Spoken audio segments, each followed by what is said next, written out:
Assalamualaikum warahmatullahi wabarakatuh. Perkenalkan, kami dari kelompok 2. Pada kesempatan kali ini, kami akan menjelaskan tentang psikologi fungsionalisme.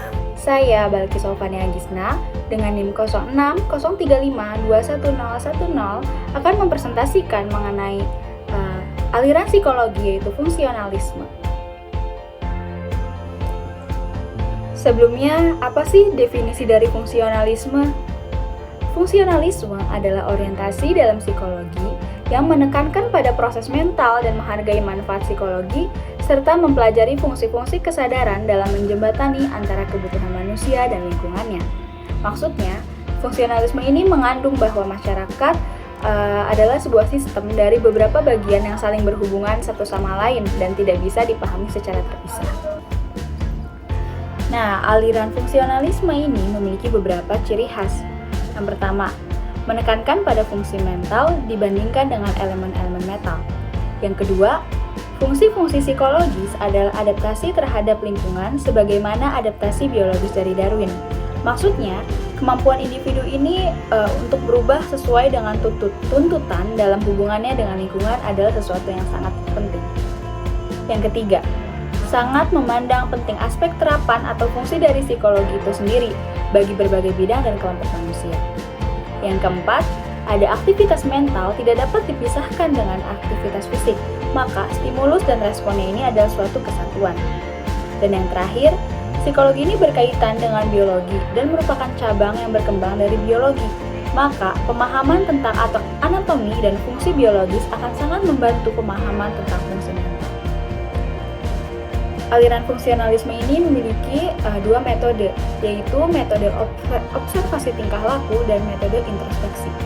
Nah, metode observasi tingkah laku ini terbagi menjadi dua, yaitu yang pertama ada metode fisiologis, yaitu menguraikan tingkah laku dari sudut pandang anatomi dan ilmu faal.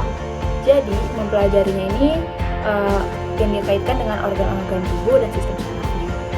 Yang kedua, ada metode variasi kondisi.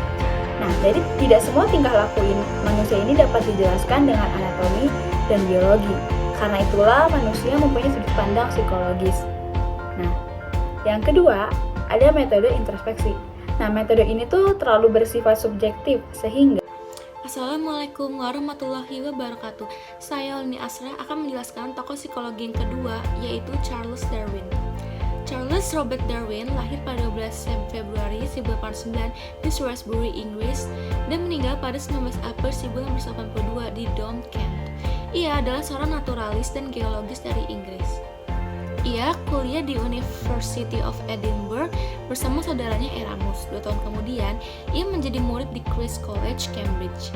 Charles Darwin memiliki pengaruh besar pada gagasan fungsionalisme, yaitu dengan teorinya tentang evolusi melalui seleksi alam adalah komponen kunci yang memicu fungsionalisme. Ide-ide dan studinya membuka jalan bagi studi evolusi masa depan dan banyak penemuan dalam sains. Selanjutnya, saya akan menjelaskan teori-teori dari Charles Darwin. Darwin mengusulkan mekanisme evolusi atau seleksi alam. Mekanisme ini elegan dan logis dan menjelaskan bagaimana populasi dapat berevolusi atau mengalami penurunan dengan modifikasi sedemikian rupa sehingga mereka menjadi lebih cocok dengan lingkungan mereka dari waktu ke waktu. Konsep seleksi alam Darwin didasarkan pada beberapa pengamatan kunci. Yang pertama, sifat yang sering diwariskan. Dalam organisme hidup, banyak karakteristik yang diwariskan atau diturunkan dari induk atau keturunannya. Lalu lebih banyak keturunan yang dihasilkan daripada yang bisa bertahan hidup. Organisme mampu menghasilkan lebih banyak keturunan daripada yang dapat didukung oleh lingkungannya. Dengan demikian, ada persaingan untuk sumber daya yang terbatas di setiap generasi. Lalu, keturunan bervariasi dalam sifat-sifat yang diwariskan. Keturunan dalam generasi manapun akan sedikit berbeda satu sama lain dalam sifat mereka, seperti warna, ukuran, bentuk, dan lain-lain. Dan banyak dari fitur ini yang akan diwariskan. Pengaruh Charles Darwin terhadap psikologi, yang pertama itu ada fokus pada psikologi atau tingkah laku binatang. Yang kedua, menekankan pada fungsi daripada struktur kesadaran. Yang ketiga, menggunakan metode dan data dari banyak bidang. Yang keempat, fokus pada gambaran dan pengukuran perbedaan individual. susah untuk disistematikan. Halo, Assalamualaikum warahmatullahi wabarakatuh. Balkis Sofania Gisna dengan NIM 0603521010. Di sini saya akan mempresentasikan mengenai tokoh aliran psikologi fungsionalisme yaitu William James. Berikut merupakan biografi singkat mengenai William James. William James lahir pada tahun 1842 dan beliau ini wafat pada tahun 1910. William James ini dilahirkan di kota New York, akan tetapi masa kecilnya ini lebih banyak di Eropa. Pendidikan dasarnya ini tidak seperti anak kebanyakan dan cenderung berganti-ganti, dikarenakan seringnya pindah dari satu kota ke kota lainnya. Dan ini merupakan keinginan ayahnya juga. Ayahnya ingin beliau bisa dapat lebih berkembang. Beliau melewatkan masa pendidikannya itu di sekolah umum dan dari guru-gurunya dari berbagai negara yaitu di Swiss, Prancis, Inggris maupun Amerika. Sejak tahun 1872 hingga 1907, James ini menuntut ilmu di Harvard. Mulanya, James mempelajari fisiologi, psikologi, dan yang terakhir ini beliau mempelajari tentang filsafat. Nah, dalam filsafat pragmatismenya ini, itu merupakan pemikiran khas Amerika. Jadi ada beberapa karya-karya dari William James, itu ada karya pragmatisme, The Varieties of Religion Experience, The Meaning of Truth, dan lain-lain dari karyanya. Adapun pemikiran James sebagai berikut. James ini termasuk pendukung aliran dari evolusionalisme dan bersamaan dengan John ini mereka mendirikan aliran fungsionalisme. James tergolong orang yang berpikiran bebas, yaitu bebas mengeluarkan dan mengembangkan ide atau kritik yang orisinal. Nah, dari ciri jalan pikirannya James ini yaitu berusaha sedekat mungkin dengan kenyataan. Nah, James ini memiliki teori emosi. Apa sih teori emosi itu? Jadi menurut James, emosi ini menjelaskan tentang bagaimana hubungan antara perubahan fisiologis dengan emosi. Emosi ini identik dengan perubahan pada peredaran darah. Emosi adalah hasil dari persepsi seseorang tentang perubahan-perubahan yang terjadi pada tubuh terhadap rangsangan dari luar. Dan James ini membantah pernyataan bahwa emosilah yang menyebabkan perubahan pada tubuh. Jadi menurut William James ini ada 5 karakteristik dasar dari kesadaran dan pikiran kita, yaitu yang pertama, pikiran ini bersifat personal pengalaman, yaitu yang diatur. Keduanya ini memiliki seseorang. Yang kedua, pikiran dan pengalaman ini berada di dalam perubahan yang konstan. Tidak ada dua pengalaman yang pernah identik. Jadi sebuah keadaan yang telah berlalu tidak akan pernah kembali dan identik dengan apa yang telah terjadi sebelumnya. James tidak mengingkari bahwa mengalami objek yang sama, tetapi pengalaman kita tentang sebuah objek ini memiliki sifat yang berbeda pada kesempatan-kesempatan yang berbeda. Dan yang ketiga, ada keberlanjutan dan juga perubahan di dalam pikiran dan pengalaman. Yang keempat, pikiran ini bersifat kognitif dan pikiran ini berkenaan dengan sesuatu selain dirinya sendiri.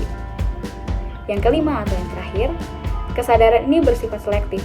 Maksudnya, kesadaran ini berkonsentrasi pada beberapa hal dan mengingkari beberapa hal yang lain.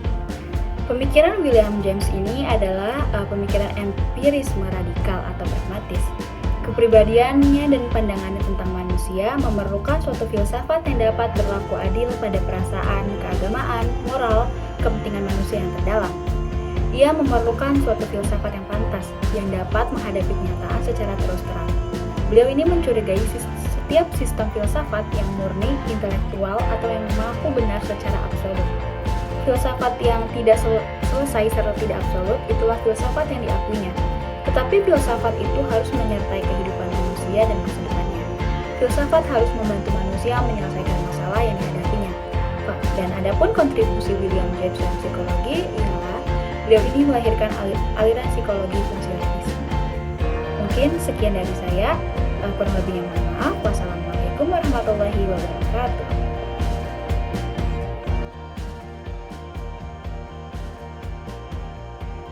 Assalamualaikum warahmatullahi wabarakatuh. Nama saya Syifa Siti Kirana dengan nomor NIM 0603521008 akan mempresentasikan tentang psikologi fungsionalisme yang bertokoh Grenfell Stanley Hall. Pertama-tama saya akan menceritakan secara singkat tentang siapa itu Grenfell Stanley Hall. Beliau lahir di Asheville, Massachusetts pada tahun 1840 belajar di Universitas Harvard bersama William James dalam kursus pertama psikologi di Amerika Serikat, dan merupakan orang pertama yang memperoleh gelar PhD dalam disiplin ini. Dia tinggal di Jerman untuk sementara, di mana dia belajar di Universitas Berlin dan bekerja sama dengan Wilhelm Wundt di laboratorium di Leipzig. Kemudian ia kembali ke negara asalnya, tempat ia mengajar filsafat dan bahasa Inggris hingga ia diangkat sebagai profesor psikologi dan pedagogi di Universitas Johns Hopkins. Pada 1883, ia menciptakan American Journal of Psychology, dan dia juga memiliki pengaruh utama dalam pembentukan American Psychology Association dan menjadi presiden selama 31 tahun. Dia juga presiden pertama Universitas Clark, didirikan pada tahun 1889. Beliau juga memiliki teori-teori. Yang pertama ada teori evolusi. Teori evolusi yang diimplementasikan beliau menekankan proses perkembangan sejak beliau lahir sampai dewasa. Yang kedua ada teori rekapitulasi, yaitu setiap orang berjalan melalui dua kesempatan, yaitu fisik dan somatik. Yang ketiga ada teori Nurture, yaitu siklus kehidupan manusia saat ini sejajar dengan spesies terdahulu selama evolusi. Yang keempat ada teori of saltatory development, yaitu perubahan drastis remaja berlangsung ketika organ seks dan fungsi reproduksi semakin berkembang. Beliau juga memiliki karya-karya. Yang pertama ada The American Journal of Psychology, dan beliau juga merupakan pencetus American Psychology Association.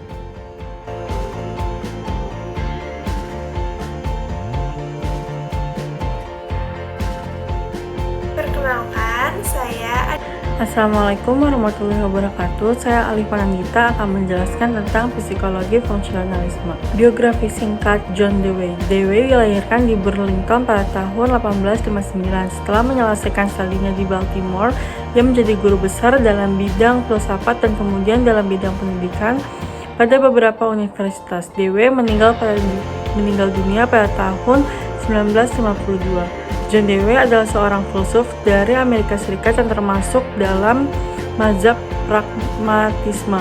Selain sebagai filsuf, Dewey juga dikenal sebagai kritikus sosial dalam pemikir dan bidang pendidikan. John Dewey adalah salah satu bapak pendiri fungsionalisme psikologis yang hebat. Pada tahun 1886, ia menulis buku psikologi tentang psikologi untuk memperkenalkan bagaimana cara orang Amerika mempelajari psikologi, yaitu dengan cara mengutamakan paradigmatisme. Bagi para sarjana psikologi Amerika, yang lebih penting adalah menemukan jawaban-jawaban atas pertanyaan apa kegunaan dari jiwa perilaku, sehingga berdirilah aliran fungsionalisme ini. Lalu, ia juga menganjurkan metode learning by doing. Dalam teorinya, ia berpendapat bahwa untuk mempelajari sesuatu, orang tidak perlu terlalu banyak mempelajarinya, jadi melainkan dengan cara langsung mengerjakan tugas pekerjaan. Sikap pragmatis dari Dewey ini didasari antara lain oleh pemikiran filsafatnya bahwa manusia selalu berpikir tentang perubahan. Dewey berpendapat bahwa segala pemikiran dan segala perbuatan selalu bertujuan atau memiliki tujuan, maka ia selalu menentang tentang elementisme. Perilaku atau respon dan rangsang atau stimulus adalah dua hal yang tidak dapat dipisahkan. Sebab stimulus itu ada apabila ada respon, demikian pula respon tidak ada terjadi bila tidak ada stimulus. Anissa Aulia Sugiarto dengan NIM 0603521007. Pada kesempatan kali ini, saya akan menjelaskan tentang salah satu tokoh filsuf psikologi fungsionalisme yang bernama James Rowland Engel. James Rowland Engel lahir pada tanggal 8 Mei 1869 dan meninggal pada tanggal 4 Maret 1949. James Rowland Engel berasal dari keluarga yang terpelajar. Ayah dan kakeknya pernah menjabat sebagai rektor dari universitas besar di Amerika Serikat. Ia memperoleh gelar magister dari Harvard dan menjadi murid William James di sana. Engel adalah seorang yang kritikal terhadap strukturalisme. Baginya, psychological entity tidak ada yang dapat dipisah-pisah seperti sel dalam ilmu biologi. Psychological entity adalah sebuah kompleks yang kita kenal sebagai persepsi. Hal ini jelas tidak sejalan dengan strukturalisme. James Rowland Engel terkenal dengan papernya yang berjudul The Province of Functional Psychology. Ia mengemukakan 3 macam pandangan tentang fungsionalisme. Yang pertama, psikologi fungsionalisme adalah psikologi operasi mental yang berlawanan dengan psikologi strukturalisme yang menekankan pada elemen-elemen mental. Yang kedua adalah psikologi fungsionalisme adalah psikologi yang menekankan manfaat dasar dari kesadaran, dan kesadaranlah yang memediasi antara kebutuhan organisme dan tuntutan lingkungan. Yang ketiga, psikologi fungsionalisme adalah psikologi yang bersifat psychofisikal atau hubungan fisik dan psikis, dan menekankan pada hubungan keseluruhan organisme dengan lingkungannya, meliputi fungsi tubuh dan pikiran. Assalamualaikum warahmatullahi wabarakatuh. Saya Olirni Asrah akan menjelaskan tokoh psikologi fungsionalisme yang bernama James McIntyre. James McIntyre lahir pada 25 Mei 1860 di Easton, Pennsylvania dan meninggal 20 Januari 1944. Ia adalah psikolog AS yang mengorientasikan psikologi Amerika Serikat ke arah penggunaan metode eksperimental objektif, pengujian mental, dan penerapan psikologi ke bidang pendidikan, bisnis, industri, dan periklanan. Kettle bertemu dengan Wilhelm Wundt dan mengembangkan minat dalam ilmu psikologi saat bertemu dengan Wundt dan menjadi asisten dari Wundt. Kettle menjadi profesor dan kepala administrasi psikologi di Universitas Columbia dan mengabdikan sebagian besar karirnya di sana untuk perbaikan dan kemajuan pengujian mental. Ia mendirikan Psychological Review dan memperoleh jurnal mingguan Science yang ia edit dari tahun 1894 hingga 1944. Pada tahun 1900, ia mendirikan Popular Science Monthly berganti nama menjadi Scientific Monthly pada tahun 1915 yang ia edit hingga tahun 1943. Perhatiannya pada keunggulan ilmiah membawanya ke membuat, mengedit, dan menerbitkan Directory American Men of Science. Ia juga menjadi Presiden American Psychological Association. Berikut adalah teori dan pemikiran dari Kettle. Kettle mengusung teori mengenai kebebasan dalam mempelajari tingkah laku. Ia mempunyai 2 pandangan mengenai aliran fungsionalisme, yaitu yang pertama, fungsionalisme tidak perlu menganut paham dualisme karena manusia dianggap sebagai keseluruhan yang merupakan suatu kesatuan. Yang kedua, fungsionalisme tidak perlu deskriptif dalam mempelajari tingkah laku karena yang penting adalah fungsi tingkah laku.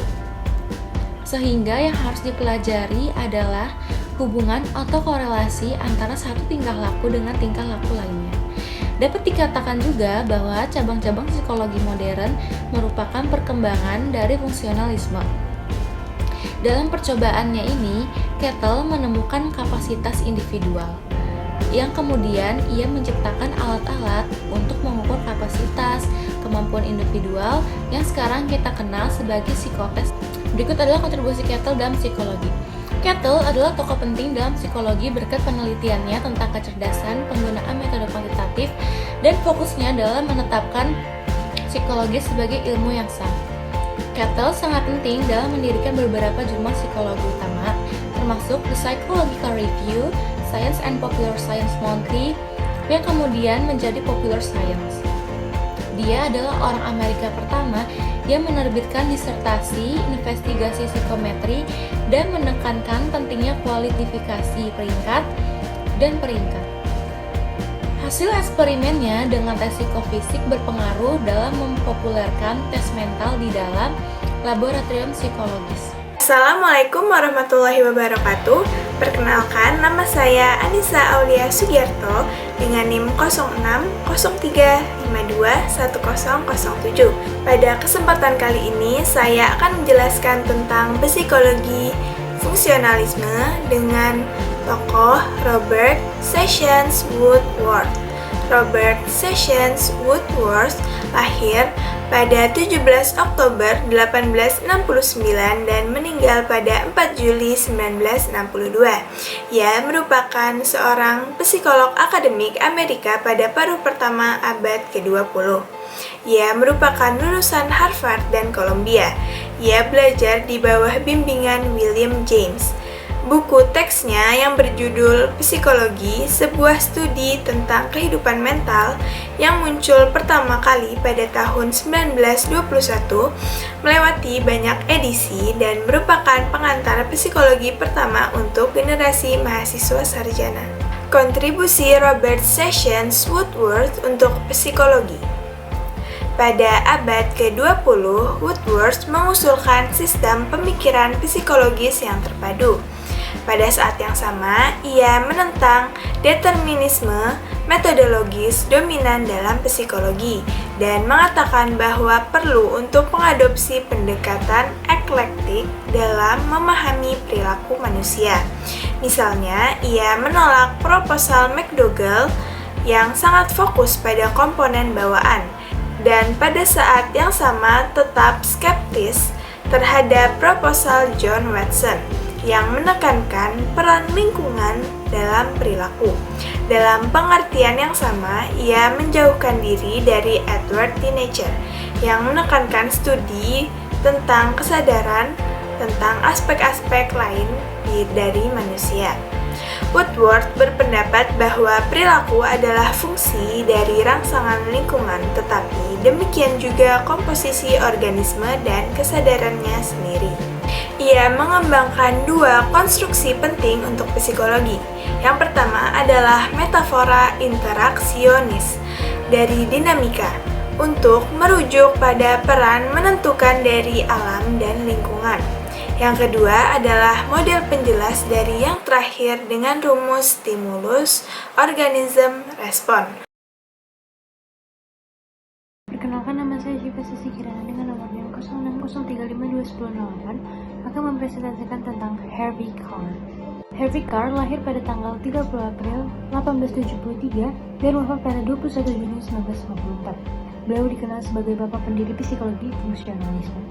Beliau memiliki pengalaman eksperimental di University of Colorado, memberikan pengalaman pertama yang unik di bidang psikologi. Dan beliau juga memiliki perkembangan ideologi.